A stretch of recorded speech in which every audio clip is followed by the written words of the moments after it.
அன்னை தமிழுக்கும் எனையின்ற அன்னைக்கும் முதற்கண் வணக்கம். செந்தமிழே உயிரே நெருந்தேனே, செயலினை மூச்சினை உனக்களித்தேனே, நைந்தா எனில் நைந்து போகும் என் வாழ்வு, நன்னிலை உனைக்கெனில் எனக்கும் தானே. என்னை நன்றாக இறைவன் படைத்தனன், தன்னை நன்றாக தமிழ் செய்யுமாறே. இன்றைக்கு திருச்சிராப்பள்ளி மாநகரில் மிக சிறப்பாக புரட்சி பாவேந்தர் பேரவையை தொடங்கி மிக சிறப்பாக நடத்தி கொண்டிருக்கக்கூடிய நம்மளுடைய அன்பிற்கும் போற்றுதலுக்கும் பெரும் மதிப்பிற்கும் உரிய முனைவர் ஈவேர கல்லூரியினுடைய மேனாள் தமிழ்துறை தலைவர் பேராசிரியர் அனைத்து தமிழ் அமைப்பு நிகழ்வுகளிலும் அவர்கள் பங்கெடுத்து தமிழுக்கு, அதாவது சிலர் ஓய்வு பெற்றவுடனேயே முடங்கி போய் விடுவார்கள். பணி செய்கின்ற போதே பல பேர் முடங்கி போயிடுறாங்க. தான் உண்டு வேலை உண்டுன்னு இருந்துட்டு வெளியில எதுக்கும் வராம சமூக அக்கறை இல்லாமல் இருக்கக்கூடிய ஒரு சூழலில் சமூக அக்கறையோடு தமிழ் மால் கொண்ட ஈடுபாட்டோடு ஐயா அவர்கள் தமிழ் சங்கத்தில் பொறுப்பாளராக இருக்கிறார்கள், கோவிந்தம்மாள் மன்றத்தில் இருக்கிறார்கள், திருச்சியில் இருக்கக்கூடிய அத்துணை தமிழ் அமைப்புகளிலும் பங்கெடுத்து வருகின்றார்கள். அத்தகைய சிறப்புக்குரிய ஐயா அவர்கள் மிக சிறப்பாக இந்த நிகழ்வு நடத்தி கொண்டு வருகிறார்கள். இந்த அருமையான நிகழ்வில் நான் செய்த பெரும் பேறு என்று நினைக்கிறேன். நம்மளுடைய மணப்பாறையினுடைய அடையாளம் என்று சொன்னால் மணப்பாறை முறுக்குன்னு சொல்லுவாங்க. இனிமே அதை மாற்றிக்கொள்ளுங்கள். மணப்பாறைன்னு சொன்னா நாவை சிவம் ஐயா. என்ன ஆமா, தோல்ல துண்டு, கலைஞருக்கு எப்படி தோல்ல ஒரு மஞ்சள் துண்டு இருக்கோ அது போல ஐயாவுக்கு ஒரு துண்டு. நாங்கெல்லாம் மலேசியாவுக்குலாம் போயிருக்கோம் ஐயாவோட. அப்படி இந்த மேடையினுடைய ஒரு சிறப்பை நான் சொல்ல விரும்புறேன். ஐயா அவர்களால் தலையில கிரீடம் சூட்டப்பட்டு மணப்பாறையில எனக்கு விருது கொடுத்து சிறப்பு செய்தார்கள். அதே போல நம்மளுடைய செண்பக தமிழரங்க ராசவேலர் ஐயா அவர்கள் டாக்டர் பிரேமா நந்தகுமாருக்கு அப்புறம் 2 பெண்மணிகள் தான் அதுல நாங்க தமிழ் மாமணி விருது பெற்றிருக்கிறோம். அந்த இது பாத்தீங்கன்னா அதுலயும் தலையில கிரீடம் வச்சு மாலை போட்டு பல்கலைக்கழகம்லாம் செய்யல. எங்களுக்கு அந்த குறைய செண்பக தமிழருக்கு செய்தார்கள். அப்படி ஒரு சிறப்பான மேடையாக நான் இதை பார்க்கின்றேன். அதே போல நம்மளுடைய ஈகே அரசன் ஐயா அவர்கள் நன்றியுரை நவில இருக்கிறார்கள். எல்லாவற்றுக்கும் மேலாக இந்த நிகழ்வு நடக்க வேண்டும் என்று சொன்னால் நீங்க தான். நாங்கெல்லாம் ஹீரோ இல்ல, ஹீரோயின் இல்ல, நீங்க இருந்தாதான் இந்த நிகழ்ச்சி நடக்கும். நாங்க போய் யார்கிட்ட பேச முடியும்? இப்ப நான் ஓய்வு பெற்றுட்டேன், செவுத்துக்கிட்டே போய் பேச முடியும்? மாணவர்கள்ட்ட பேசி பேசி பழக்கம். எங்களுக்கு என்ன சொல்றது, எழுத்தும் தெய்வம் எழுதுகோளும் தெய்வம்னு சொல்ற போல எங்களுக்கு எனக்கு ஒவ்வொரு சில பேர் கேட்பாங்க உங்களுக்கு என்ன ஹாப்பின்னு கேட்பாங்க. பெண்கள்லாம் சில உங்களே சொல்லல, தொலைக்காட்சியில சீரியல் பாக்குறதுமாங்க இல்லையா? அது மாதிரி இன்றைக்கு இருக்கக்கூடிய ஆண்கள் வேற செயல் ஹாப்பிம்பாங்க. ஆனா நமக்கு என்னது, தமிழ் பேச்ச தினமும் கேட்கணும். செந்தமிழ் நாடு எனும் போதினிலே இன்ப தேன் பாயுது காதினிலே என்று சொல்வார்கள் இல்லையா? அப்ப நமக்கு எழுத்து பேச்சு வாழ்வதே எங்களுக்கெல்லாம் நாங்கெல்லாம் கொஞ்சம் கொடுப்பனை பண்ணிருக்கோம்னு நினைக்கிறோம். மற்றவங்களாம் சொல்லுவாங்க, நீங்க தமிழ் படிச்சிருக்கீங்க, தமிழ் பேராசிரியரா இருக்கீங்க, வெளியில போனாலும் உலக நாடுகளுக்கு போனாலும் பண்ணிட்டு வரீங்கன்னு சொல்லுவாங்க. அந்த வகையில இங்க வந்திருக்கக்கூடிய அத்துணை சான்றோர், ஒவ்வொரு பேர் சொல்லேன்னு தப்பா நினைச்சுக்காதீங்க. மாரிமுத்து ஐயா இருக்காங்க, தியாகராஜன் ஐயா இருக்காங்க, லாவண்யா, ராதா செல்லப்பன், முத்திரை பதித்த மாணவி இருக்காங்க. இப்படி அதே போல அங்க கேசவன் ஐயா, ஐயோ கேசவன் ஐயா பெரிய கொடை வள்ளல், எல்லா இடத்துலயும் இருப்பார், தூணிலும் இருப்பார், துரும்பிலும் எல்லா உங்களுடைய அத்துணை என்னுடைய திருவடி என்னுடைய உரையை தொடங்குகின்றேன். அதாவது வாழ்க்கையில ஒரு பெரியாரும் பாவேந்தரும், தந்தை பெரியார் நம்ம வாழ்க்கையில ஒவ்வொருத்தருக்கும் ஒரு டேர்னிங் பாயிண்ட்னு சொல்லுவாங்க. ஏன் ஈரோட்ல பிறந்தாரு, ஏன் அவரு சுயமரியாதை இயக்கத்தை தொடங்கணும், ஏன் திராவிடர் கழகத்தை உருவாக்கணும், விடுதலை பெண்களுக்கான முன்னேற்றத்தை பேசணும் அப்படின்னா நீங்க அவருடைய வரலாற்றை படித்து பார்க்கணும். நாணிமுத்து பெரிய களஞ்சியமே போட்டிருக்காங்க, நான் வாங்கியிருக்கேன், அதை ஃபுல்லாவே வாங்கியிருக்கேன். அதெல்லாம் இன்றைக்கு இருக்கக்கூடிய சமூகம் உண்மையுமே நம்ம பெரியார் நேற்றும் தேவைப்பட்டார், இன்றும் தேவைப்படுகிறார், நாளையும் தேவைப்படுவார். இந்த உலகம் உள்ள வரை மானுட சொல்றோம்ல உலகம்னு, அவர்கள் அத்துணை பேத்திற்கு தமிழர்களுக்கு மட்டும் இல்லை, ஆனால் தமிழ்நாட்டில் பிறந்தார் திருவள்ளுவரும், நம்மளுடைய இலக்கணம் எழுதிய தொல்காப்பியர் நம்ம கொடுத்து வச்சவங்க. தந்தை பெரியாரும் இங்குதான் தோன்றினார், பாவேந்தரும் இங்குதான் தோன்றினார், பாரதியாரும் நம்மளாம் கொடுப்பேன். ஆனால் இன்றைக்கு என்ன ஐயா சொன்னாங்க இல்லையா, இன்றைக்கு தமிழ் எப்படி இருக்கின்றது, பேச தெரியல, எழுத தெரியல, படிக்க தெரியல, வாசிக்க தெரியல, அப்படி சமூகம் போய்கொண்டிருக்கிறது. அப்ப நாம தமிழ் உணர்வுடலா வாழணும். ஐயா எவ்வளவு அருமையாக நாம பெயர் வைக்க வேண்டும், எப்படி வணிக பலகையெல்லாம் பெயர் வைக்க வேண்டும் எப்படியெல்லாம் சொன்னாங்க. இப்ப தந்தை பெரியார் ஏன் இந்த ஒரு சூழலுக்கு வந்தார்? நான் ஐயாட்ட கூட சொன்னேன், எங்க ஐயாவை காணோம். ஐயாட்ட சொன்னேன், ஐயா தந்தை பெரியார் வந்து ஒரு நெருப்பு பொறின்னு சொல்லுவாங்க இல்லையா, அக்னி கொஞ்சொன்று கண்டேன் ஆங்கே அதை ஒரு பொந்திடை வைத்தேன் வெந்து தனிந்தது காடு அப்படின்னு சொல்லுவார் பாரதியார். அது மாதிரி நம்ம வாழ்க்கையில் நடக்கிற சில சம்பவங்கள், கவிஞர் வாலி இருக்காரு இல்லைங்களா, ஸ்ரீரங்கத்துல இருந்தவர், அவர் ரொம்ப வாழ்க்கை வெறுத்து போய் கடற்கரையில இருந்தப்ப நம்மளுடைய மயக்கமா கலக்கமா பாடலை கேட்டு மனம் மாறினேன்னு சொல்வார். அது மாதிரி தந்தை பெரியார் வந்து காசிக்கு போயிருக்காருங்க. காசிக்கு போனப்ப அவருக்கு பசி தாங்கல, சோறு போட்டாங்க ஒரு இடத்துல, அங்க பிராமணருக்கு மட்டும்தான் சாப்பாடு. இவரு போறாரு, என்ன பண்றாரு, போனவனே பிராமணருக்கு தான் சாப்பாடுன்னு சொன்னோன்னே இவர் என்ன பண்றாரு, ஒரு ஐடியா. இது வந்து அவர் வாழ்க்கையில ஏன் இந்த மாதிரி சமூகத்துக்காக இயங்கினாருங்கிறதுக்காக இதை சொல்றேன் நான். அவர் என்ன பண்ணாரு, ஒரு பூணலை எடுத்து போட்டுக்கிறாரு, போட்டுக்கிட்டு சாப்பிட அங்க போறாரு.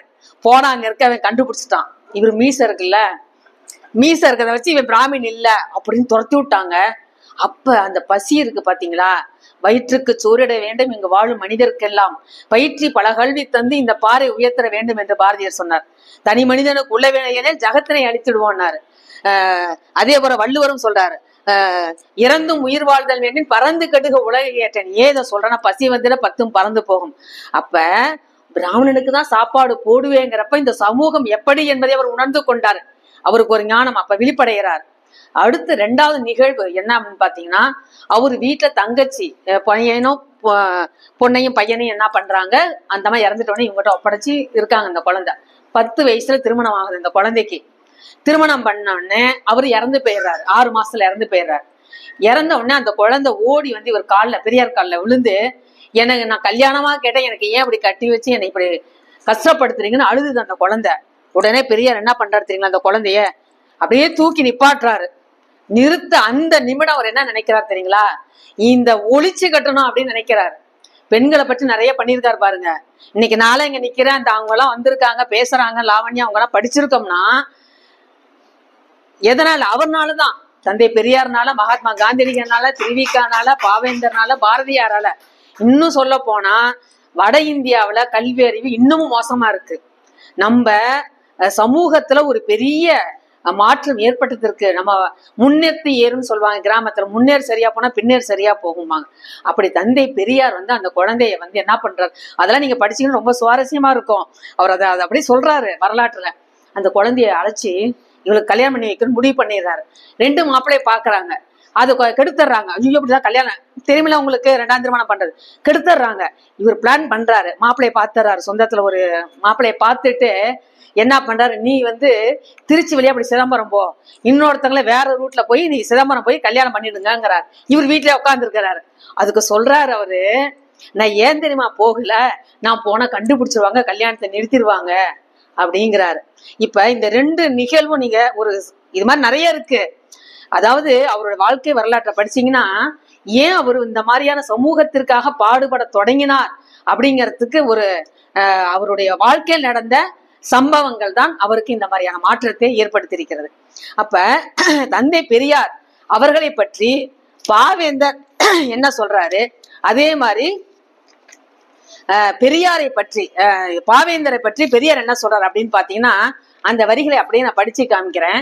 அதாவது நான் அப்ப படிக்கிறப்ப நான் நினைச்சேன், என்ன தெரியுங்களா நினைச்சேன், பாவேந்தரை பற்றி, ஏன்னா பாரதிதாசன் பெயர் மாத்திட்டான். தாசன்னா அடிமை, நீங்க உடனே வட சொல்லான்னு கேட்காதீங்க. அப்ப எந்த அளவுக்கு பற்று இருந்தா அந்த பெயரை வச்சிருப்பாரு. அப்ப நான் வந்து ஆராய்ச்சி தேடுனேன். எப்பவுமே நாங்க வந்து ஆராய்ச்சி பண்ணிதான் எது ஒண்ணுமே பேப்பர் பிரசன்ட் பண்றது. அப்ப தேடும் போது பாரதியார் வந்து பாரதிதாசனை பத்தி, இப்ப தந்தை பெரியாரை பத்தி புரட்சி கவிஞர் சொல்லியிருக்காரு, அதே போல புரட்சி கவிஞரை பற்றி தந்தை பெரியார் சொல்லியிருக்காரு அப்படின்னு பார்த்துட்டு நான் தேடுகின்ற பொழுது அது இல்லை. அப்ப அவர் சொல்றாரு, எப்படி தந்தை பெரியார் அவர்களை பற்றி பாவேந்தர், ஆனா வணக்கம் வணக்கம், அவர்களை பற்றி என்ன சொல்றார் அப்படின்னா, அவர் சொல்றாரு பாருங்க, நாம் போகும் வழியை மறுத்து கொண்டிருந்த ஒரு குன்றத்தை குத்தி உடைத்து கொண்டிருந்த 2 தோள்களை கண்டோம். யாரு? பெரியாரை பத்தி சொல்றாரு. அதே போல தம்மை நோக்கி சீறி வருகின்ற நெருப்பு மலைக்கு சிரித்து கொண்டிருந்த 2 உதடுகளை கண்டோம். ஏன்னா அவர் அவ்வளோ கூட்டங்கள், நீங்க பெரியார் வந்து கடைசி மரண தருவாயின்னு சொல்லுவோம் இல்லைங்களா, அவரு மாதிரி சொற்பொழிவு ஆற்றியவர்கள் இந்த உலகத்திலே யாரும் கிடையாது. அவரு மாதிரி பயணம் செய்தவர்கள் யாருமே கிடையாது. அவரு மாதிரி சமூகத்துக்கு உழைத்து ஓடா போன மாதிரி யாருமே கிடையாது. நீங்க ஆராய்ந்து பார்த்துக் கொள்ளுங்கள் வரலாற்றுல. அந்த அளவுக்கு அவர் பயணம் மேற்கொண்டிருக்கிறார். அதனால அவர் அப்படி சொல்றாரு, தமிழ் நெறி காப்பேன், தமிழரை காப்பேன், ஆரிய நெறியை அடியோடு மாய்ப்பேன் என்று அறையில் அல்ல. அதான் கவனிக்கணும். நீங்க என்ன சொல்றாரு? தமிழ் நெறி காப்பேன், தமிழரை காப்பேன், ஆரிய நெறியை அடியோடு மாய்ப்பேன் என்று அறையில் அல்ல, மலைமேல் நின்று மெல்ல அல்ல, தொண்டை கிளிய முழக்கமிடும் ஒரு இருடியத்தால் செய்த உள்ளத்தை கண்டோம். ஏன்னா நிறைய திட்டங்கள் அறையில உட்காந்துட்டு தான் போடுவாங்க. சமூகத்துல இறங்கி அங்க மக்களோட பழகி விளிம்புநிலை மக்களோடு இறங்கி நம்ம பாக்குறப்பதான் அவர்களுடைய கஷ்டம் தெரியும். அப்ப அந்த அளவுக்கு மிக சிறப்பாக சொல்லுகின்றார். அப்ப சொல்றாரு, தொண்டை கிளிய முழக்கமிடுகின்ற ஒரு இருடியத்தால் செய்த உள்ளத்தை கண்டோம். அப்படி உள்ளத்தை சொல்றாரு. அதாவது ஈரோட்டு எரிமலை, நீங்க அவர் எப்படி சொல்லலாம், தமிழகத்தில ஒரு எரிமலையை மக்களுடைய, அதாவது முடங்கி கிடக்கின்ற மக்களுக்கெல்லாம் ஒரு விழிப்புணர்வை, ஒரு எரிமலையை, எரிதலை கொண்டு வந்தவர். அதான் சொல்றாரு, குன்று உடைக்கும் தோளும் நெருப்பு மலைக்கு சிரித்த உதடுகளும் இருடிய உள்ளமும் ஒரே இடத்தில் கண்டோம் அப்படின்னு சொல்லிட்டு அவர் என்ன தெரியுங்களா சொல்றாரு, இந்த அணுகுண்டு பட்டறைங்கிறார். அவர் என்ன சொல்றாரு, பாம்பு போட்டாயன்னு சொல்றோம் இல்லையா, பாம்பு போட்டா என்ன ஆகும்? அழிவு. இந்த பாம் என்னத்த அழிவு? சமூகத்தில் இருக்கக்கூடிய மூட பழக்க வழக்கம், தீண்டாமை, சாதி, பெண்களை அடிமைப்படுத்துதல், பெண் விடுதலைக்கு எதிராக நடத்துதல், இவை எல்லாவற்றுக்குமே அவர் அணுகுண்டை போட்டார் என்ற அந்த ஒரு ஒற்றை சொல்லின் மூலமாக பெரியாரை பற்றி மிக சிறப்பாக படம் எடுத்து காட்டுகின்றார் பாரதிதாசன். அப்ப சொல்லிவிட்டு அவர் சொல்றாரு, பெரியாரை புகழ்ந்து பேசினோம், புகழ்ந்து பாடினோம் என்று குயில்ங்கிற பத்திரிகையில பாரதிதாசன் சொல்றாரு. சரி, இவர் இத பத்தி சொல்றாரு. ஐநா மன்றம் அவங்க தந்தை பெரியாருக்கு ஒரு சிறப்பு பண்றாங்க. நம்மளுடைய முத்தமிழறிஞர் கலைஞர் அவர்கள் மூலமாக ஒரு சிறப்பு பண்றாங்க. அப்ப அவங்க சொல்ற யூஎன் வாசகத்துல என்ன சொல்றாங்க, இந்த குறிப்பு ஆங்கிலத்தில் இருக்கு, தமிழ்ல இருக்கு. அதுல சொல்றாரு, பெரியார் புத்துலக தொலைநோக்காளர், அதாவது எதிர்காலத்தை பற்றி சிந்திக்க கூடிய ஒரு மா மனிதர், தென்கிழக்கு ஆசியாவின் சாக்ரட்டிஸ், சமுதாய சீர்திருத்த இயக்கத்தின் தந்தை, அறியாமை, மூட நம்பிக்கை, பொருளற்ற பழக்க வழக்கங்கள், ஆதாரமற்ற நடவடிக்கைகள் ஆகியவற்றின் கடும் எதிரி என்று யுனெஸ்கோ தந்தை பெரியாரை பாராட்டி இருக்கிறது. அப்ப இந்த பெரியாருங்கிற பட்டம் சொல்றோம் இல்லையா, அது யார் கொடுத்தாங்க அப்படின்னு பாத்தீங்கன்னா, செங்கல்பட்டில் நடைபெற்ற மாநாட்டுல நீலாம்பிகை அம்மையார் இவர்களுக்கு தந்தை பெரியாருங்கிற பட்டத்தை கொடுக்கறாங்க. அந்த பட்டத்தை கொடுக்கின்ற பொழுது ஒரு வாசகத்தை அவர்கள் சொல்றாங்க. அதுல என்ன சொல்றாங்க பாத்தீங்கன்னா, அதே போல தந்தை பெரியாரும் தன்னுடைய வாக்கு, அதாவது இப்ப அருளாளர்கள் எனதுரை தனதுரையாகன்னு சொல்லி தேவாரத்துல சொல்லுவாங்க. அது போல தந்தை பெரியார் என்ன தெரியுங்களா சொல்றாரு, நான் ஏன் இங்க வந்தேன் சமூகத்துக்கு, நான் ஏன் இந்த மாதிரி இயக்கத்தை தோற்றுவித்தேன் அப்படிங்கறதுக்கு சொல்றாரு. அவரு பாருங்க, அவர் சொல்றப்ப அதாவது சொல்லுவாங்க, நாங்க இலக்கணத்துல சொல்லுவோம், தோன்றா தோற்றி துறைவள முடிப்பினும் தான் தற்புகழ்னு சொல்லுவாங்க. தன்னடக்கத்தோட அவர் சொல்றாரு தந்தை பெரியார். அவரே அப்படி சொல்றாரு, நம்மளாம் எப்படி நினைச்சு பாருங்க. அவர் சொல்ற வாசகம், அவருடைய வாசகத்துல இருந்து சொல்றேன். ராமாத்தாள் அப்படிங்கிறவங்க இத தன்னுடைய புத்தகத்துல இவரை பற்றி பெரிய பாராட்டா சொல்லியிருக்காங்க. சுருக்கமா அதை சொல்லிடுறேன். ஈவே ராமசாமி என்கின்ற நான், நம்ம இந்த கோர்ட்ல போய் சொல்றப்ப நான் இந்த சட்ட புத்தகத்தின் மேல உறுதிமொழி எடுப்போம் பாத்தீங்களா, அப்படி சொல்றாரு. ஈவே ராமசாமி என்கின்ற நான் திராவிட சமுதாயத்தை திருத்தி உலகில் உள்ள மற்ற சமுதாயத்தினரை போல மானமும் அறிவும் உள்ள சமுதாயமாக ஆக்கும் தொண்டை மேற்போட்டு கொண்டு அதே பணியா இருப்பவன். அந்த தொண்டு செய்ய எனக்கு யோகிதை இருக்கிறதோ இல்லையோ, நல்லா கவனிங்க, அந்த தொண்டு செய்ய எனக்கு யோகிதை இருக்கிறதோ இல்லையோ, இந்த நாட்டில் அந்த பணி செய்ய யாரும் வராததனால் நான் அதை மேற்போட்டு கொண்டு தொண்டாற்றி வருகின்றேன் என்று தந்தை பெரியார் தன்னுடைய வாக்கு மூலமாக சொல்றாருன்னா, எனக்கு அருகதை இருக்கா இல்லையா அப்படின்னு சொன்னா நம்ம எல்லாம் என்ன செய்யறோம்னு நீங்க நினைச்சு பாருங்க அப்படின்னு சொல்றாரு. அதே போல இவருக்கு பெரியார் பட்டம் கொடுக்குறாங்க இல்லைங்களா, நமக்கு செங்கல்பட்டு மாநாட்டுல பெரியார் பட்டம் கொடுத்தாங்கன்னு தான் சொல்றோம். ஆனால் எதற்கு கொடுத்தார்கள், அந்த வாசகம் என்ன குறிக்கின்றது அப்படின்னு பார்த்தீர்களானால் அதுல சொல்றாங்க, 1938 பெண்கள் மாநாடு நடைபெறும். அதுக்கு முன்னாடி நிறைய பெண்கள் தொடர்பான கூட்டங்கள் நடைபெற்றது. அங்க என்ன சொல்றாங்க, நீலாம்பிகை அம்மையார் அந்த மாநாட்டுல, அவங்க மறைமலை அடிகளுடைய மகள் என்பது உங்களுக்கு தெரியும், டாக்டர் தர்மாம்பாள், மூவாளூர் ராமமிர்தம் அம்மையார் முதலியோர் இந்த செல் நடைபெற்ற மாநாட்டுல மறியல் பங்கேற்று சிறை போனாங்க. வந்ததுக்கு அப்புறம் அந்த மாநாட்டுல அவருக்கு பெரியார் பட்டம் கொடுத்து என்ன அதை சொல்றாங்கன்னா, முதல் தீர்மானம் பெரியாரை பற்றி, முதல் தீர்மானம் அந்த மாநாட்டினுடைய தீர்மானம், இந்தியாவில் இதுவரையும் தோன்றிய சீர்திருத்த தலைவர்கள் செய்ய இயலாமல் போன, நல்லா கவனிச்சிங்க, அடிக்கோடு போட்டுக் கொள்ளுங்கள், இந்தியாவில் இதுவரையும் தோன்றிய சீர்திருத்த தலைவர்கள் செய்ய இயலாமல் போன வேலைகளை இன்று நமது தலைவர் ஈவே ராமசாமி அவர்கள் செய்து வருவதாலும், தென்னாட்டில் அவருக்கு மேலாகவும் சமமாகவும் நினைப்பதற்கு வேறொருவர் இல்லாமையாலும், அவர் பெயரை சொல்லிலும் எழுத்திலும் வழங்கும் போதெல்லாம் பெரியார் என்ற சிறப்பு பெயரையே வழங்குதல் வேண்டும் என இம்மாநாடு எல்லோரையும் கேட்டுக்கொள்கிறது. எப்படி பாருங்க. அப்ப பெண்களுக்காக அவர் தோன்றிய காலம் சமூக விடுதலை, பெண் விடுதலை, அரசியல் விடுதலை, மொழி விடுதலை, இவற்றை எல்லாவற்றுக்கும் நீங்க யார் யார் யாருன்னு கேள்வி கேட்டீங்கன்னா தந்தை பெரியார், தந்தை பெரியார், தந்தை பெரியார். அவர் தான் நாம சொல்ல முடியும். அவர் இல்லை என்றால் அதற்கப்புறம் பின்னாடி வந்த பாரதியார், பாரதிதாசன்லாம் மொழிப்பாக தமிழ் இயக்கம்ங்கிற நூலெல்லாம் தமிழாய்ந்து தமிழன் தான் தமிழ்நாட்டின் முதலமைச்சர் ஆதல் வேண்டும் என்று பாவேந்தருடைய தமிழ் இயக்கம் அப்படிங்கிற ஒரு நூலையை நீங்க படிச்சு பாருங்க, ரொம்ப அருமையா அவர் சொல்லியிருப்பார். அப்ப அது மாதிரி சொல்றாரு. அது பெரியார் விடுதலை தலையங்கத்திலேயே போட்டிருக்கு. அப்ப இது ரெண்டு பெரியாருங்கிற பட்டம் வந்தது. அதே போல அவருக்கு வைக்கம் வீரர் அப்படிங்கிற பட்டம் திருவிக்காவில கொடுக்கப்பட்டது. வைக்கம்ங்கிற இடத்துல போராட்டம் நடைபெற்ற போது வந்தது. அதே அப்புறம் கள்ளுக்கடை போராட்டம் பண்ணார் பாத்தீங்களா, இவருக்கு அரெஸ்ட் பண்ணிட்டு போயிட்டாங்க. போன உடனேயே இவர் என்ன பண்ண விடல, பெண்களை வைத்து அந்த போராட்டத்தை முன்னிறுத்தி செய்கின்றார். அப்ப இவர் அதாவது பெண்களை எப்படி தன்னுடைய போராட்டத்துல முன் நிறுத்தினார் அப்படிங்கிறதுக்கு அவருடைய வரலாற்றுல பார்க்கின்ற பொழுது என்ன பார்த்தீங்கன்னா, அதாவது பெண்களை பற்றி சொல்லுகின்ற பொழுது அவர் சொல்றாரு, அதாவது பெண் கல்வி, கற்பு நிலை, அதே போல விதவை திருமணம், பாலியல் விவாகம், இவற்றையெல்லாம் சொல்லுகின்ற பொழுது பெண்களை பத்தி அவர் என்ன நினைக்கிறார் தெரியுங்களா? அறிவாற்றல் உடையவர்களாக பெண்கள் இருக்கணும். அவர்கள் நுகர்வு பொருளை விரும்புகிறார்கள். நிறைய அணிகலன் போட்டுக் கொள்வது, அலங்காரப்படுத்திக் கொள்வது, அது போல பெண்கள் இருக்கக்கூடாது. பெண்கள் கல்வி அறிவுடையவர்களாக இந்த சமூகத்தை முன்னேற்ற பாதையில் கொண்டு செல்பவர்களாக இருக்க வேண்டும் என்று கனவுனர். அதே மாதிரிதான் பாவேந்தர் சொல்றார், கல்வி இல்லாத பெண்கள் களநிலம், அந்நிலத்தில் புல் விளைநிலம் நல்ல புதல்வர்கள் விளைவதில்லை.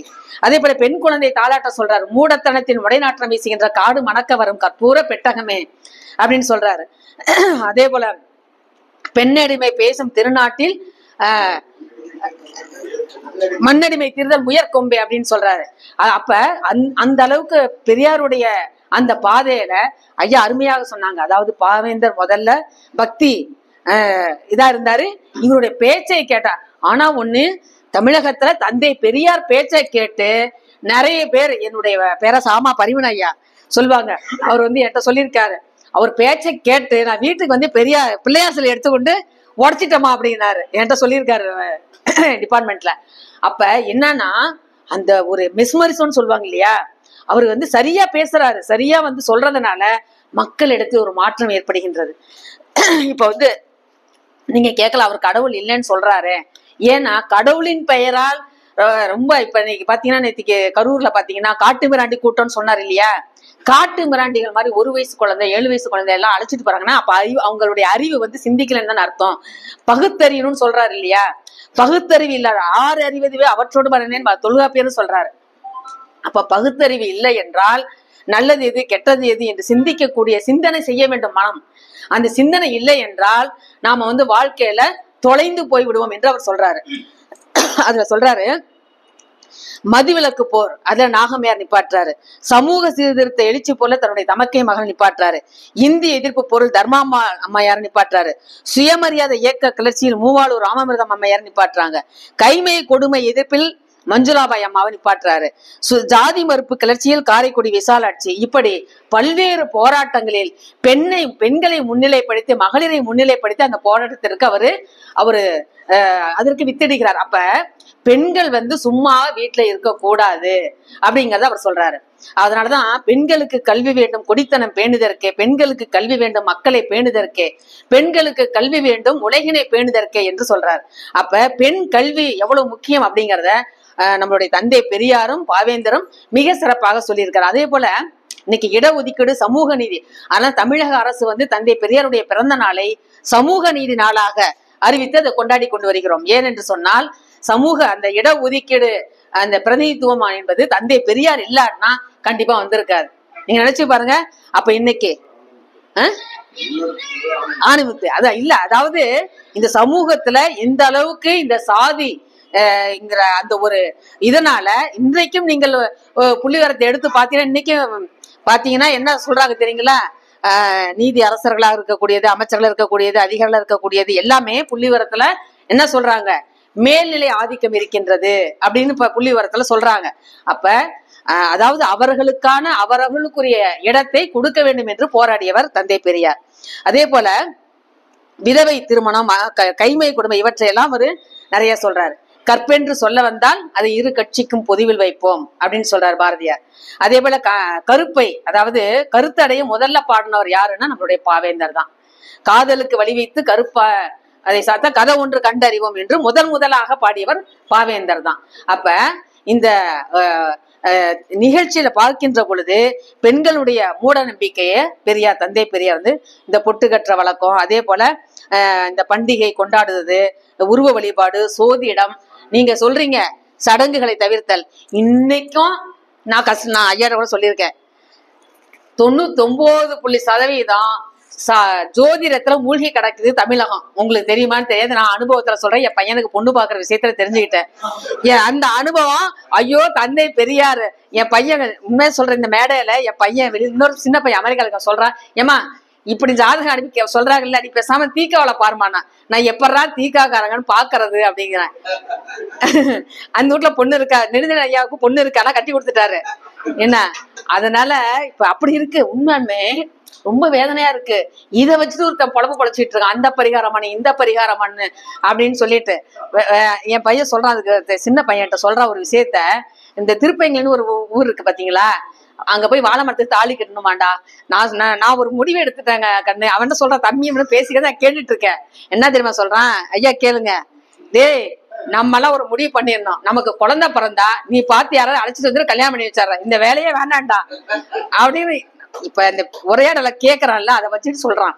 அப்ப நான் அப்பதான் நினைச்சுக்கிட்டேன், எத்தனை பெரியார்கள் வந்தாலும் இந்த சமூகத்தை இதை மாற்ற முடியாது போல இருக்கே. நேற்று நடந்த நிகழ்வுலாம் அப்படித்தானே இருக்கு. அப்படி அவர் சொல்றாரு. அதே போல இந்த கல்வி எப்படி இருக்கணுங்கிறது பாவேந்தர் மிக அருமையா சொல்லியிருக்காரு, தந்தை பெரியாரும் சொல்லியிருக்காரு. குலக்கல்வி எதிர்ப்பு. கல்விங்கிறது அறிவை, அவனுடைய அறிவை, அதாவது கீழ் நோக்கி, அதாவது அந்த கல்வி வந்து அறிவியல் சார்ந்த கல்வியாக இருக்க வேண்டும், சிந்திக்க வைக்கக்கூடிய கல்வியாக இருக்க வேண்டும் என்று அவர் சொல்றாரு. இந்தி திணிப்பு எதிர்ப்பு போராட்டம்னா உங்களுக்கு தெரியும். அந்த வகையில பெண் கல்வி வந்து பெண்களுடைய கல்வி எப்படி இருக்கணுங்கிறதுக்கு சொல்றாரு. பெண்கள் உடற்பயிற்சி, தேக பயிற்சியோடலாம் இருக்க வேண்டும், வீர பெண்களாக இருக்க வேண்டும் சொல்றாரு. அது இன்றைக்கு இருக்கக்கூடிய நூற்றாண்டுல பெண்களுக்கு எப்படி நடக்குதுன்னு உங்களுக்கு தெரியும். விபச்சாரத்தை பத்தியும் சொல்றாங்க. ஆனா இன்னைக்கு அந்த நிலைமை மாறி இருக்கு. அதாவது எதனால பெண்கள் விபச்சாரம் பண்றாங்க, இந்த சமூகத்தினுடைய ஒரு பொருளாதாரத்தினுடைய பெண்கள் அப்படி பண்றாங்கன்னு சொல்லிட்டு. ஆனா தப்பு செய்யறப்ப, தயவுசெய்து இங்க அரங்கத்துல நான் பேசுறது தவறா நினைச்சுக்க கூடாது. தப்பு செய்கின்ற பொழுது ஆனால் பெண்ணை தான் சொல்றாங்க. ஆனா இன்னைக்கு சட்டம் அவங்களுக்கும் தண்டனை உண்டுன்னு இப்ப மாத்திருக்காங்க. இப்ப சட்டம் கொண்டு வந்திருக்காங்க. அப்ப அந்த அதே மாதிரிதான் திருமணம் பண்ணி கணவன் இறந்து விட்டால் அவளுக்கு விதவை, கைம்பெண், பல பெயர்கள் பட்ட பேர் வைக்கிறாங்க இல்லையா. வாழா வந்துட்டா வாழா வெட்டி இப்படிலாம் சொல்றாங்க. குழந்தை இல்லாட்டி மலடி. அப்ப எல்லாமே பெண்களை சார்ந்து சொல்லுகின்ற பொழுது இந்த சமூகம் எப்படி இருக்கிறது பாத்தீங்களா. அது மாதிரி அதுதான் சொல்றாரு, பெண்கள் கல்வி என்பது அவர்கள் அறிவியல் பூர்வமான கல்வி, அவர்களுடைய வீரமான உடற்பயிற்சி, தேக பயிற்சி இவற்றுடைய கல்வியாக இருக்க வேண்டும். அந்த கல்வி ஏன் கொடுக்கணுங்கிறதுக்கு அவர் சொல்றார் தந்தை பெரியார்.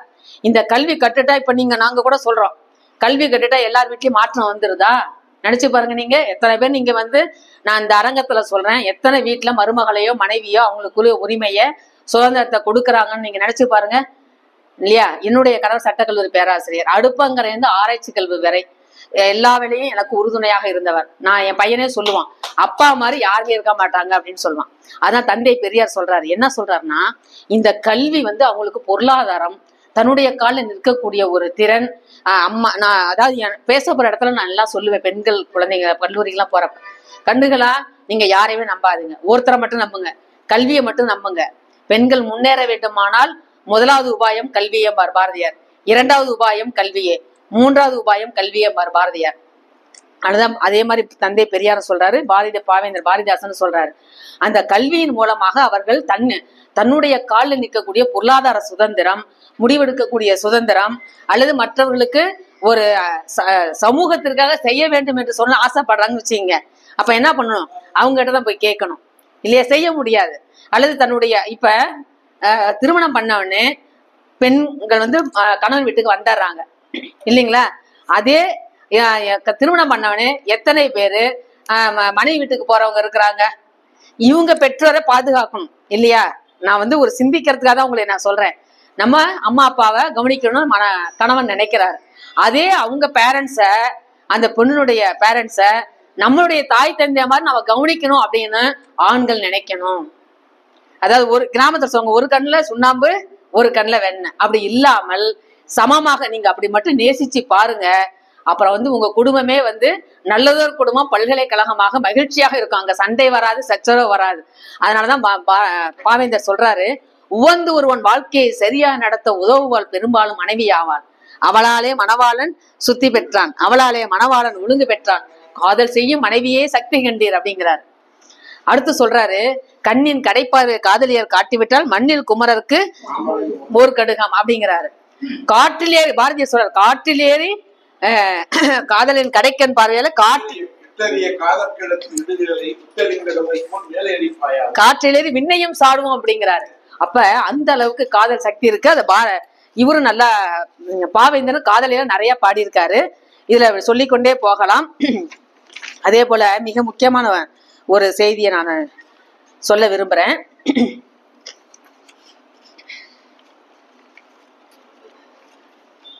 அதாவது இது மிக முக்கியமான ஒரு செய்திங்க. அவர் வந்து சுயமரியாதை அப்படின்னு ஒரு சொல்ல பயன்படுத்துறோம்ல, அதுக்கு தமிழாக்கமாக என்ன சொல்? அதாவது அது வடமொழி சொல், தன்மானம். வெரி குட், தன்மானம். நன்றிங்க. அப்ப அவர் சொல்றாரு, அது தன்மானம், தன்மதிப்பு, தன்மானம். அது தன்மானம் தன் மதிப்பு அப்படிங்கறது தமிழாக்க சொல்றாங்க. அதுல அவர் சொல்றாரு, அதுல சொல்றாரு, இந்த உலகத்துல இருக்கக்கூடிய எல்லா அகராதி, அதாவது என்சைக்ளோபீடியான்னு சொல்றேன் இல்லையா, அந்த அகராதி எல்லாம் கொண்டு வந்து போட்டு ஏடு புரட்டி பார்த்தாலும் அழகும் பொருளும் சக்தியும் நிறைந்த வார்த்தையாகிய சுயமரியாதை என்கிற வார்த்தைக்கு மேலானதாகவோ ஈடானதாகவோ உள்ள வேறு ஒரு வார்த்தையை யாராலும் கண்டுபிடிக்க முடியாது என்று அந்த வார்த்தைக்குரிய விளக்கத்தை, அது எவ்வளவு ஒரு சிறப்புடைய சொல் அப்படிங்கிறத இந்த உலகத்தினுடைய அகராதிலே பார்க்க முடியாது அப்படின்னு சொல்றாரு. அப்ப இந்த சுயமரியாதையின்பால் அவருக்கு இன்னைக்கு சொல்லம்ல, சுயமரியாதை சோதிச்சுட்டா அப்படின்னு சொல்லுவான். நம்மளுடைய தன்மானத்துக்கு இழுக்கு வந்துட்டா, சிலப்பதிகாரத்துல ஏன் வடநாட்டு மேல படையெடுத்து போனான் சொல்லுங்க பாப்போம். வடநாட்டுல படையெடுத்து நம்ம தமிழர்களையும் தமிழ் மொழியையும் இகழ்ந்தான் என்றுதானே அங்க போனாங்க. அப்ப வந்து நம்ம மொழியை, நம்மளுடைய பண்பாட்டை, நம்மளுடைய இனத்தை இகழ்ந்தால் நாம் என்ன செய்யணும்? வீறு கொண்டு எழ வேண்டும். சும்மா அப்படியே இது என்ன சொல்றது, அடங்கி கடந்து அப்படியே முணுன்னு மந்திர வாயில முணுந்துகிட்டு இருந்தா ஒன்னும் பண்ண முடியாது அப்படிங்கிறத சொல்றாரு. அந்த இதுக்கு வந்து பாத்தீங்கன்னா, அந்த சுயமரியாதை இயக்கத்திற்காக வேண்டி 6 தீர்மானங்களை போடுறாரு. அதெல்லாம் நான் சொல்லல. அப்புறம் பெரியார் பயணித்த பயணங்கள் எத்தனை அப்படிங்கிற பட்டியல்லாம் இருக்கு. அப்படி சொல்லிக்கொண்டே போகலாம். அப்ப பெரியாரை பத்தி சொல்லுகின்ற பொழுது அவர் வந்து சுயமரியாதை இயக்கத்தை ஏன் தொடங்கினார், அவருடைய வாழ்க்கையில் நடந்த நிகழ்ச்சியை பார்த்தோம். அதே போல பெண்களுடைய சமுதாய விடுதலை, அவர்கள் சொத்துரிமை உடையவர்களா இருக்க வேண்டும், பெண்களுக்கு சொத்துரிமை வேண்டும், அது சட்டமா இப்ப கொண்டு வந்துட்டாங்க. அப்ப ஒவ்வொன்னையும் நம்ம போராடி அப்ப நீங்க என்ன கேட்கலாம்னா, போராடினா ஒண்ணு கிடைக்காதானா? கிடைக்காது. எந்த ஒன்றும் போராடாமல் எளிதாக வந்து விடாது இந்த சமூகத்திற்கு. எந்த ஒன்றும் எதுவுமே எந்த ஒன்றுனா நீங்க எதை வேணாலும் வச்சுக்கீங்க. அழுத புள்ள பால் குடிக்கும். கிராமத்துல என்ன சொல்றாங்க? அழுத புள்ள வாயுள்ள புள்ள பொழைக்கும். வாய் இருந்தாதான் பொழைக்க முடியும். அப்ப எல்லாவற்றையும் நாம உறக்க பேச வேண்டும், கேட்க வேண்டும் அப்படிங்கிறத பெண்களுடைய சமுதாய விடுதலை சொல்றாரு, பொருளாதார விடுதலை சொல்றாரு, மூட நம்பிக்கையிலிருந்து விடுதலை பெற வேண்டும் என்று சொல்றாரு, பெண் கல்வியை முன்னேற்றம் அடைய வேண்டும் என்று சொல்றாரு. அதே போல இப்ப சமையல் அப்படின்னு சொன்னா அது பெண்களுக்குன்னு தானே இருக்கு. உடனே ஒருத்தர் எங்க மாணவர் சொன்னாரு, எங்க மேடம் சமையல், நீங்க கல்யாண வீட்டெல்லாம் பாத்தீங்கன்னா ஆண்கள் தான் சமைக்கிறாங்க, பெண்களா சமைக்கிறாங்க அப்படின்னு கேக்குறாங்க. ஆனால் அது கூட நம்ம வந்து சமையல்ல வந்து பெண்கள் நேரத்தை அதிகமா போக்கிடுறாங்க, படித்து தன்னுடைய அறிவை வந்து அவர்கள் முடக்கிடுறாங்க அப்படின்னு அவர் வேதனைப்பட்டிருக்காரு. அப்ப அதற்கெல்லாம் அதனாலதான் அவர் சொல்றாரு கூட்டு சமையல் அறை கொண்டு வர வேண்டும் அப்படிங்கறதெல்லாம் சொல்றாரு. அப்ப இந்த கடவுள் மறுப்பு, மதம், சாதி, பெண்ணுரிமை, மொழி, இலக்கியம், கலை, அரசியல், பொருளியலுக்கு நிறைய சொல்றாரு. அதாவது எல்லாருக்கும் எல்லாம் கிடைக்கணும். அதனாலதான் பாவேந்தர் சொல்றாரு, எல்லாருக்கும் எல்லாம் இருப்பதான இடம் நோக்கி நகர்கின்றது வையம். நாங்கள் சேற்றில் கை வைக்கவில்லை, கசலருக்கு தூக்கு மரம் உண்டாங்கிறாரு. நாங்கள் சேற்றில் கை வைக்கவில்லை என்றால் நீங்கள் சோற்றில் ஓடப்பராய் இருக்கும் ஏழையப்பர் ஒரு நொடிக்குள் உதயப்பர் ஆகிவிட்டால் எல்லாரும் ஒப்பப்பர் ஆகி விடுவார் அப்படிங்கிறார். அப்ப பெரியார் பொது உடைமை சமுதாயம் மலர வேண்டும் என்று சொன்னார். அதனாலதான் புதியதோர் உலகம் செய்வோம், கெட்ட பூரணம் உலகத்தை வேறுடன் சாப்போம், கொலை வாளினை எழுத மிக கொடியோர் செயல் அறவே. அப்ப அந்த அந்த வார்த்தை இருக்கு பாத்தீங்களா, கொலை வாளினை எடுடா மிக கொடியோர் செயல் அறவேனா. கொடியோர்னா யாரு? இந்த சமூகத்துல பீடித்திருக்கக்கூடிய பீடைகள், அந்த மூட பழக்க வழக்கங்கள், சாதிகள், பெண்களை வந்து அடிமைப்படுத்துதல், இவற்றையெல்லாம் அவரு சொல்றாரு. அதனாலதான் பாவேந்தர் சொல்றாரு, வாடாத பூ போன்ற மங்கை நல்லால் மணவாட நிறத்தால் பின் மனத்தல் தீதோ, வாடாத தேனிகள் பசியாத நல்வயிறு பார்த்ததுண்டோ அப்படிங்கிறார். அப்ப அவரும் அதை சொல்றாரு, விதவை மறுமணத்தை சொல்றாரு. அப்ப இந்த எங்கேயாவது கணவன் மனைவி இறந்து கணவனை விதவன் சொல்றோமா, விதவன் திருமணம்னு சொல்றோமா? இல்ல. அவர்கள் அப்ப இதெல்லாம் சமூகத்துல ஒரு பெரிய, அதாவது அவர்கள் அவங்களுடைய மன விருப்பத்தை பொறுத்தது. இப்ப வந்து அவங்க வாழ்கின்ற வாழ்க்கை இருக்கு இல்லையா, இப்ப இளமையில பால் விவாகம் பண்ணாங்க அந்த மாதிரி. ஆனா அவர் இப்ப விதவை திருமணம் என்பதும் அதே போல சீர்திருத்த திருமணம் அதையும் ரொம்ப வலியுறுத்துறாரு. சீர்திருத்த திருமணத்தையும் நிறைய அவர் செஞ்சு வைக்கிறாரு. அப்புறம் திருவள்ளுவரை போற்றிருக்காருங்க.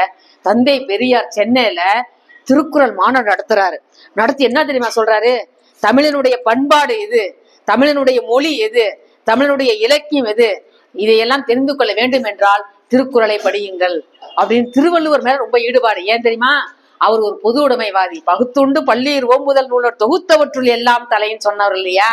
அப்ப அதனாலதான் அவருக்கு திருவள்ளுவர் மாநாடு நடத்துறாரு. அதுல தேப்போமி வந்து பேசுறாரு, கந்தசாமி முதல்வர் வந்து பேசுறாரு, எல்லா அறிஞர்கள் பெருமக்கள் எல்லாரும் வந்து அந்த மாநாட்டு 2 நாள் நடக்குது சென்னையில. அப்ப திருவள்ளுவர் இலக்கியத்தின் மீது எப்படி ஈடுபாடு இருந்திருக்கிறது அப்படி அதையெல்லாம் வந்து பெரியாருடைய வரலாற்றை நாம் பார்க்கின்றோம். அப்ப இப்படி தந்தை பெரியாருக்கும் பாவேந்தருக்கும் மிக நெருக்கமான ஒரு நிலை இருந்திருக்கிறது. வன்மை உயர்வு மனிதர் நலமெல்லாம் பெண்மேனால் உண்டென்று பேச வந்த பெண்ணழகு அப்படிங்கிறார். அப்ப கட்டிலை, அதாவது பெண்கள் வந்து இந்த உலகத்தை ஆள வேண்டும், ஆட்சி செய்ய வேண்டும் என்று தந்தை பெரியாரும் தன்னுடைய பிரச்சாரத்தின் மூலமாக முன்வைத்தார். அதே போல பாவேந்தரும் அந்த மாதிரியாக தான் சொல்றாரு. மூடத்தளத்தினுடைய இதெல்லாம் வேறெல்லாம் களைய வேண்டும் என்று சொல்றாரு. அதுல சொல்லுகின்ற பொழுது பாவேந்தர் என்ன சொல்றாரு பாருங்க, ஒரே ஒரு காதலை பத்தி சொல்றாரு. ஒரே ஒரு நிமிஷம்.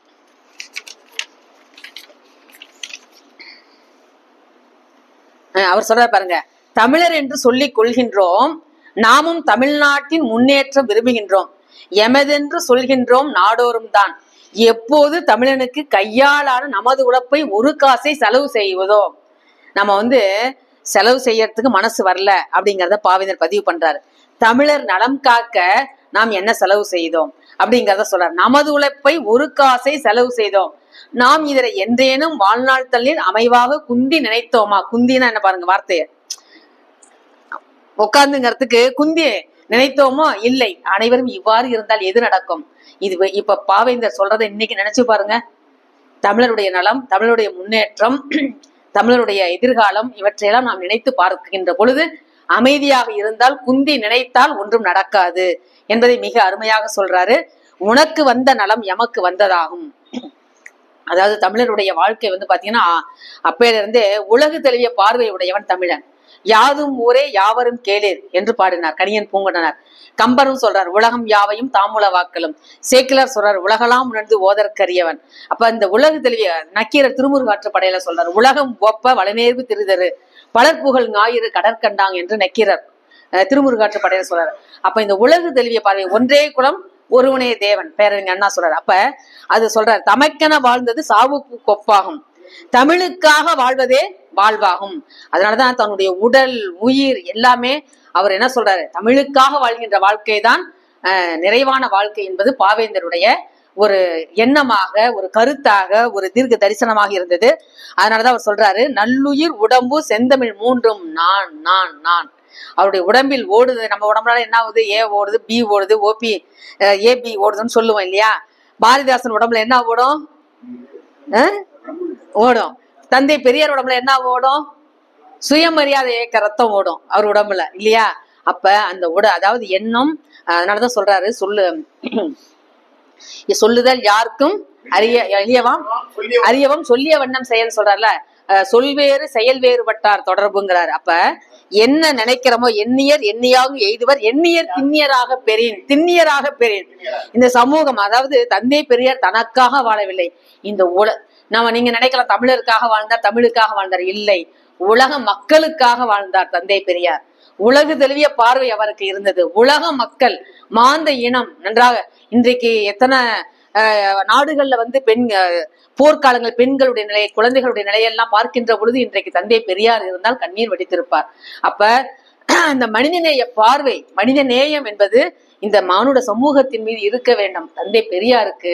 அப்படி தமிழர்கள் மேல் மட்டுமல்ல, இந்த உலகு தழுவிய மானுட பார்வை இருந்தது. உலகு தழுவிய மக்கள் முன்னேற வேண்டும், நன்றாக வளமாக வாழ வேண்டும் என்று அவர் கனவு கண்டார். அதனாலதான் அவர் சொல்றாரு, தமிழ் உண்டு தமிழ் மக்கள் உண்டு இன்ப தமிழுக்கு நாளும் செய்வோம் நல்ல தொண்டு, தமிழுக்கு தொண்டு செய்வோம் சாவதில்லை என்று சொல்றாரு. சாகும் போதும் தமிழ் படித்து சாக வேண்டும், சாம்பலிலும் தமிழ் மனம் கமழ வேண்டும் என்று சொன்னார் இல்லையா. அது இலங்கை ஈழத்து கவிஞர் சொன்னார் இல்லையா. அப்ப அதே போல பாவேந்தர் பாரதிதாசன் சொல்லுகிறார், சரி இதெல்லாம் சொல்லியாச்சு, உங்க எதிர்கால திட்டம் என்ன, நம்ம அதானே இப்ப கேட்கிறோம். இப்ப ஜிஎஸ்டியை குறைக்கிறோமா ஏத்துறோமா, நிர்மலா சீதாராமன் என்ன திட்டம் கொண்டு வராங்கன்னு நம்மளால பயந்துட்டு இருக்கோம் இல்லையா. எது ஏறுது எது இறங்குது, நம்ம உடம்புல பிபி ஏறுதா பிபி இறங்குதா அப்படின்னு நினைக்கிறோம் இல்ல. பாவேந்தர் என்ன சொல்றாருங்கிறது பாத்தீங்கன்னா, எதிர்கால திட்டம் அப்படின்னு நமக்கு ஒரு திட்டத்தை கொடுத்துட்டு போயிருக்காரு. என்ன திட்டம் தெரியுங்களா, எளிய இப்ப சட்டத்தமிழ். ரொம்ப மகிழ்ச்சியான செய்தி என்ன தெரியுங்களா, தமிழக அரசு ஒரு நல்ல செய்தியை கொண்டு வந்திருக்கு. அண்ணா பல்கலைக்கழகத்துக்கு உட்பட்ட கல்லூரிகள்ல அதுக்கு பாடத்திட்டம்லாம் நாங்க பார்த்து கொடுத்தேன், எழுதியும் கொடுத்தோம். அது மரபு தமிழ், ஹெரிட்டேஜ் தமிழ், மரபு தமிழ் அப்படின்னு ஒரு பாடம், தமிழரும் தொழில்நுட்பம்னு 2 பேப்பர் கம்பல்சரியா, வடநாட்டுல இருந்து வந்தாலும் சரி அவன் படிச்சுதான் ஆகணும், அந்த மாதிரி வச்சிருக்காங்க. இதெல்லாம் தமிழக அரசு கொண்டு வந்தது. அதே மாதிரி சட்டத்தமிழுக்கு கொண்டு வந்துட்டாங்க. 59 சட்டக்கல்லூரி பேராசிரியர்களுக்கு இங்க திருச்சி சட்டக்கல்லூரியில வகுப்பு எடுக்கிற போயிருந்தேன். அப்ப இது அடுத்து மருத்துவ தமிழுக்கு கொடுத்துட்டாங்க. அடுத்த வருஷம் அந்த ஸ்கீம் வருதான். அதனால நான் என்ன சொன்னா, ஐயா கிட்ட எல்லாம் சொல்ல வேண்டிய செய்தியான நீங்க அங்க கொண்டு போவீங்க. என்னன்னு கேட்டீங்கன்னா, நீங்க எந்த துறையில வேணாலும் படிங்க, நர்ஸா படிங்க, டாக்டரா படிங்க, இன்ஜினியரா படிங்க, வக்கீலா படிங்க, கல்வி எந்த கல்வி வேணாலும் படிங்க, ஆனால் கண்டிப்பாக தமிழ் படிக்க வேண்டும். ஏன்னா அட்லீஸ்ட் திருவள்ளுவர் திருக்குறளையாவது வைக்கணும் பேப்பராக.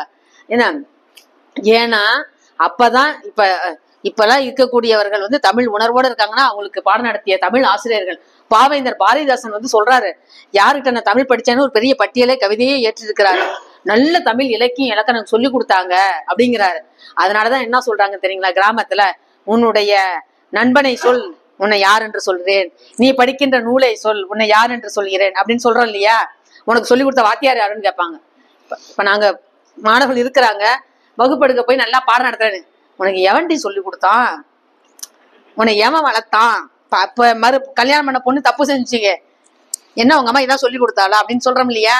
அது மாதிரி நல்ல ஆசிரியர்கிட்ட கல்வி பயின்றவர்கள் இன்றைக்கு நான் பார்த்திருக்கேன்.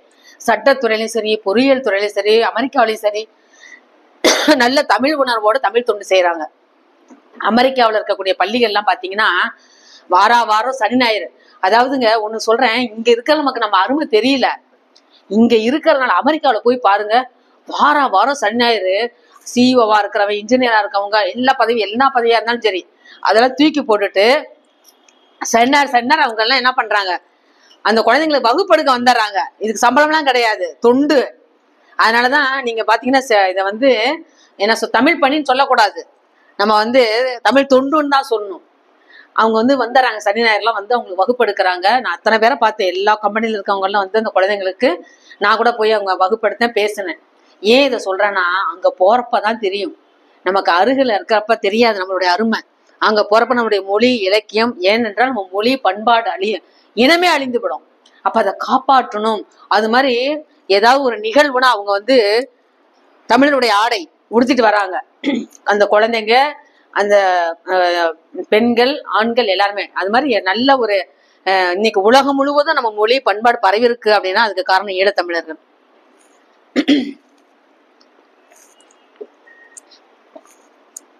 வந்தறேன். பாவிதர் என்ன சொல்றாரு தெரியுங்களா? பாரதியார் சொல்றாருல்ல, பிற நாட்டு நல்லறிஞர் சாத்திரங்கள் தமிழ் மொழியில் பெயர்த்தல் வேண்டும், இரவாத புகழுடைய பொது நூல்கள் தமிழ் மொழியில் இயற்றல் வேண்டும், தேமுதர தமிழோசை உலகமெல்லாம் பரவும் வகை செய்தல் வேண்டும், தெருவெல்லாம் தமிழ் முழக்கம் செழிக்க செய்வர். இது பாரதியாருடைய திட்டம். பாரதியார் என்ன திட்டம் வச்சிருக்கா தெரியுங்களா? எளிய நடையில் தமிழ் நூல் எழுதிடவும் வேண்டும். எளிய நடையில். இப்ப தொல்காப்பியம் இருக்கு, நெடுஞ்செழியன் ஐயா நாங்கெல்லாம் நடத்துவோம். ஆனா உங்களுக்கு தொல்காப்பியம் சொல்லணும், எளியவர்களுக்கு சொல்லணும், கிராமத்துல இருக்கவங்களுக்கு சொல்லணும்னா என்ன செய்யணும்? அதை எளிமைப்படுத்தி இலக்கணத்தை பத்தி சொல்லிக் கொடுக்கணும் இல்லையா? அப்ப எளிய நடையில் தமிழ் நூல் எழுதிடவும் வேண்டும், இலக்கண நூல் புதிதாக இயற்றுதலும் வேண்டும். ஏன் சொல்றோம்? எங்க நன்னூல் சொன்னுச்சு, எங்க தொல்காப்பியம் சொன்னுச்சு, நீ என்னையா சொல்லியிருக்க? நீ இலக்கண நூல் என்ன எழுதியிருக்க? நான் சேவை சண்முகன் பெரிய பேராசிரியங்க அண்ணாமலையில நான் அவர்கிட்ட கேட்டேன், என்னங்க நீங்க பெரிய இலக்கண கடலாச்சு, தொல்காப்பியம் நன்னூல் இப்படி நேவினாதான் எத்தனையோ இலக்கண நூல் இருக்கு, இப்ப ரீசெண்டா இலக்கண நூல் யாருமே எழுதலையான்னு கேட்டேன் அவர்கிட்ட. அவரு இது மாதிரி நான் பேசியிருக்கோம் நாங்க போறப்பெல்லாம். அவர் நிறைய ஒரு பெரிய இலக்கண பேராசிரியர், அவரு மொழியியல் அறிஞர். அப்ப ஏன் இதை சொல்றாருன்னா, இன்னைக்கு இருக்கக்கூடிய சொல் வழக்கு நம்மளுடைய இப்ப வந்து பாத்தீங்கன்னா செல்லுல வந்து பார்த்தா என்ன பாத்தீங்கன்னா அதுவும் சுருங்கிடுச்சு. ஆனா நம்ம எழுத்த பண்ண முடியல. ஐயின்னு போடுறான், அப்புறம் ஹார்ஸ் மாதிரி போடுறான், அப்புறம் உயின்னு போடுறான். இதுக்கு ஒரு டிக்ஷனரி தயார் பண்ணணும். இது எனக்கு தெரிஞ்சு 1-2 சொல்றேன் நானு, இன்னும் நிறைய இருக்கு, ஐயாவுக்கு தெரியும். அப்ப நம்ம மொழியில இருக்கக்கூடிய இப்ப வரக்கூடிய சொல்லுக்கு தகுந்த மாதிரியான இலக்கணத்தை, ஆனா அன்னைக்கு தொல்காப்பியர் சொல்லிட்டு போயிட்டாரு புறநடை சூத்திரத்துல. நான் வந்து இன்னைக்கு சொல்லியிருக்கேன், ஆனா பின்னாடி வந்து நிறைய மாற்றங்கள் வரும், அவற்றையெல்லாம் நீங்கள் எடுத்து செய்யணும்னு சொல்றாரு. அதே மாதிரி அன்னைக்கு அதாவது முதற்சங்கம் இடைச்சங்கம் நமக்கு கிடைக்கல, கிடைச்ச இன்னும் பிரமாதமான புத்தகங்கள்லாம் நமக்கு நூல்கள்லாம் இருந்திருக்கும். அவர் சொல்றாரு அதுக்கு இன்னைக்கு இல்லைங்க, உள்ள வரைக்கும் எந்த இலக்கண இலக்கியம் புது கவிதை லிமரைக்கும் எந்த பூ வந்தாலும் சரி, விருந்தே யாப்பின் மேற்று. இந்த ஒரு நூற்பா விருந்தேதானே புதுவது புனைந்த யாப்பின், விருந்தனா புதிய இலக்கியம். அப்ப எந்த அளவுக்கு இலக்கணத்தை பாடிருக்கார் தொல்காப்பியர் பாருங்க. அவர் சொல்றாரு, வெளியுலகில் சிந்தனையில் புதிது புதிதாக விளைந்துள்ள எவற்றினுக்கேனும் பெயர்கள் எல்லாம் கண்டு மிக்சிங்கிறோம், கிரைண்டருங்கிறோம், வைஃபைங்கிறோம் இல்லையா? நம்ம அந்த சொல்லு ஜப்பான்காரன் அந்த சொல்ல வெளியில விடுறான் பாத்தீங்களா? கதவை திறந்து விடுறோம்ல வெளியிலன்னு சொல்றான். விடும் போதே ஜப்பானிய சொல்லோட தான் விடுவானாம். நாம வந்து அப்படி இல்லை. நம்ம முதல்ல எல்லாம் பஸ் ஸ்டாண்டுனாதான் தெரியும், தொடர் வண்டினா யாருக்கும் தெரியாது. என்னங்க சொல்றீங்க தொடர் வண்டியா அப்படி பாத்தீங்களா? அது அப்ப நம்ம வந்து எவ்வளோ வந்து இன்னும் பின்தங்கி இருக்கோம்னு நினைச்சு பாருங்க. நம்ம அதாவது புலங்கு பொருள்னு சொல்லுவாங்க நாட்டுப்புறவியல்ல. புலங்கு பொருள்கள் அப்படின்னா புலங்கிக்கிட்டே இருக்கணும். நீங்க எந்த பொருளையும் புலங்காம போயிட்டீங்கன்னா தூர் பிடிச்சிரும். நம்ம மூளையும் தான் சரி, நம்ம பேச்சும் சரி, சிந்தனையும் சரி. இப்ப என்ன தெரியுங்களா சொல்றாங்க, இந்த மறந்து போறதுக்கு என்ன சொல்றாங்க, அந்த நோய்க்கு ஐயா மறதி நோய்க்கு சொல்றாங்களா, அல்சைமர்னு சொல்ல ஒரு நோய் இருக்கு பாத்தீங்களா? அல்சைமர் இன்னொன்னு 2 இது சொல்லுவாங்க இங்க. அந்த மூளை வந்து சிந்திக்கிறது, அது என்ன தெரியுமா கண்டுபிடிச்சிருக்காங்க? வயசானவங்கன்னா ரிட்டையர் ஆயிட்டு வீட்டுல இருக்காங்களா, அவங்களுக்கு ஒண்ணு பேச்சு இல்ல, பேசுறதுக்கு ஆள் இல்ல, சிந்தனை பண்றதுக்கு ஆள் இல்ல, முடங்கி போயிடுறாங்க. அவங்க அந்த புழங்கிக்கிட்டே இருக்கணும், அந்த பிரெயின் வந்து இயங்கிக்கிட்டே இருந்தாதான் அந்த மறதி நோய் வராது அப்படின்னு இப்ப கண்டுபிடிச்சிருக்காங்க. அப்ப நம்ம எதோ ஒன்றையும் பயன்படுத்தி கொண்டே இருக்க வேண்டும். அது காரா இருந்தாலும் சரி, பேனாவா இருந்தாலும் சரி, வாயா இருந்தாலும் சரி. அப்ப இவற்றை பயன்படுத்தாம போய்விட்டால் துரு பிடித்து விடும் அப்படிங்கிறத சொல்லிட்டு தான் அவர் சொல்றாரு, எல்லாவற்றுக்கும் தமிழ் பெயர் கண்டுபிடிக்க வேண்டும், தெளிவுறுத்தும் படங்களோடு சுவடி எல்லாம் செய்தி. இப்பதான் பிபிடின்னு சொல்றேன் இல்லையா? செழுந்தமிழை செந்தமிழை செழுந்தமிழாய் செய்வதும் வேண்டும். செந்தமிழை செழுந்தமிழாய் பாருங்க, அந்த சொற்றொடர் அடைமொழியை பாருங்க. எளிமையினால் ஒரு தமிழன் படிப்பில்லை என்றால் இங்குள்ள எல்லோரும் நானிடவும் வேண்டும். 70 பிள்ளைங்க 1 லட்சம் பிள்ளைங்க தமிழ்ல ஃபெயிலு, இங்கிலீஷ்ல ஃபெயிலு அப்படிங்கிறாங்க. யாருக்கு கேவலம் சொல்லுங்க? அப்ப இந்த நிலை நானிட வேண்டும் அப்படிங்கிறாரு. உலகியலின் அடங்கலுக்கும் துறைதோறும் நூற்கள். ஒரு தந்தையை ஒருத்தர் தயை இல்லாமல் ஊரறியும் தமிழில் சலசல என எவ்விடத்தும் பாய்ச்சிட வேண்டும். அதாவது தண்ணி பாயிறப்ப சலசலசலன்னு போடுதுமாங்க. அப்ப அது போல பாய்த்திட வேண்டும். தமிழ் ஒளியை மதங்களிலே சாய்க்காமை வேண்டும் அப்படிங்கிறார். அப்ப இந்த அதுதான் சொல்றாரு, மதம் தொடர்பான கல்வி இருக்கக்கூடாதுன்னு தந்தை பெரியார் சொல்றாரு. ஏன்னா அதாவது நம்ம கல்வி முறை எப்படி குறுகிய நம்ம கல்வி முறை எப்படின்னா அனைவரையும் நேசிக்க வேண்டும், எல்லோருக்குமான கல்வியாக வேண்டும். இந்த கல்வி எல்லாருக்குமான கல்வி. வெளிநாடுகள்லாம் பாத்தீங்கன்னா, நான் வெளிநாட்டுல பிடித்த அமெரிக்காவில நான் போயிருந்த காலத்துல நான் பார்த்த எனக்கு பிடித்த மற்றதெல்லாம் எனக்கு அதெல்லாம் வேற விஷயம். அந்த முதியோர்கள் தனிமையா கிடையாது, அதெல்லாம் வேணாம். ஆனா ஒன்னே ஒண்ணு என்ன தெரியுங்களா, அந்த நாடு அறிவை மதிக்கின்றார்கள்.